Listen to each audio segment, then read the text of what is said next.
राजमहल की ऊंची छतों पर गरजते बादल और कांपती हवाएं, मानो आसमान भी आने वाले तूफान से डर रहा हो। गुप्त कक्ष के भीतर अकेले खड़े थे महाराज विजय चंद्र। उनके सामने खुला पड़ा था एक शापित ग्रंथ। अचानक कमरे की सभी मशालें एक साथ बुझ गईं और घुप अंधेरा दीवारों को निगल गया। उस अंधकार में एक ठंडी हवा चली, सोने के दरवाजे कराह उठे और तभी शून्य से एक छाया उभरने लगी। लंबा शरीर, धुंधला चेहरा और आंखें जैसे लाल अंगार। राजा के कानों में गूंजा, तुमने मुझे पुकारा था और अब मैं आ गया हूं। हाँ, वही था वो अमर तांत्रिक, जिसका नाम सदियों से सिर्फ फुसफुसाहटों में लिया जाता था।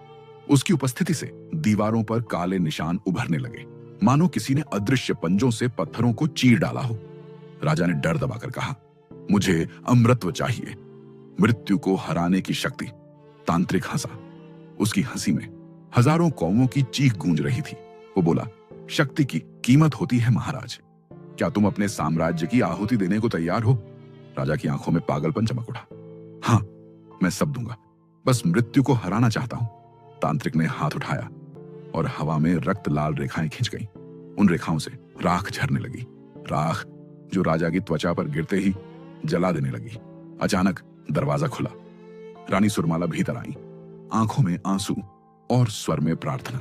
महाराज, ये मार्ग विनाश का है। ये तांत्रिक आपका नहीं, आपके राज्य का दुश्मन है।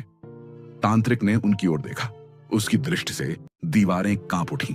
वो बोला, स्त्री, तेरे प्रेम का प्रकाश इस अंधकार को रोक नहीं पाएगा। लेकिन रानी ने कांपते स्वर में कहा, प्रेम ही अमर है, तेरा अंधकार नहीं।